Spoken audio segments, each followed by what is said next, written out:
ఇక్కడ సమ్మక్క జీవిత చరిత్రను 6 ఘట్టాలుగా పెట్టడం జరిగింది. రాయి బండాని రాజు వేటకు వెళ్ళినప్పుడు శిశువుగా సమ్మక్క తల్లి మనకు అక్కడ దొరుకుతుందన్నమాట. ఆమెను ఇంటికి తీసుకువచ్చి పెంచి పెద్ద చేస్తారన్నమాట. ఆ ఘట్టం మొదటి ఘట్టంగా పెట్టడం జరిగింది ఇక్కడ. ఇక రెండవ ఘట్టంలో సమ్మక్క తల్లిదండ్రుల మాటలు వినేది కాదంట, చాలా అల్లారు ముద్దుగా పెంచేవారంట, మందలిచ్చేవారంట. మూడవ ఘట్టం యుక్త వయసుకు వచ్చినటువంటి సమ్మక్క తల్లికి పగిడిద్ద రాజుతో వివాహం చేయటం జరిగింది. ఇక నాలుగో ఘట్టం సమ్మక్క తల్లికి పెళ్లి జరుగుతున్న టైంలోనే అక్కడ ఒక వ్యక్తికి పాము కాటేసింది అనేసి, ఆ కాటేయగానే ఆవిడ పెళ్లి పందిట్లో నుంచే గబగబ పరిగెత్తి ఆయనకు వైద్యం చేస్తుందంట.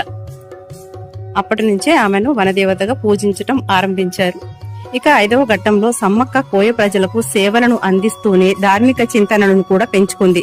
కొన్నేళ్ల తర్వాత చివరికి తనను దగ్గరలో కొండ మీద ఉన్నటువంటి అక్కడి చిలకల గుట్టకు పంపమని కోరింది.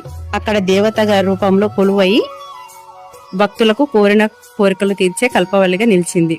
ఇక ఆరవ ఘట్టం కోయ పూజారులు సమ్మక్కను 2 ఏళ్లకోసారి చిలకల గుట్ట నుంచి మేడారంలోని గద్దె మీదకు తీసుకువచ్చి పూజలు చేసి జాతర జరుపుతారు. ఈ సమ్మక్క పూర్తి జీవిత చరిత్ర అండి. అర్థం పరమార్థం ఇందులోనే ఉంది. వీడియో డివోషనల్ ఇన్ఫర్మేటివ్ గా అనిపిస్తే గనక లైక్ అండ్ షేర్, సబ్స్క్రైబ్.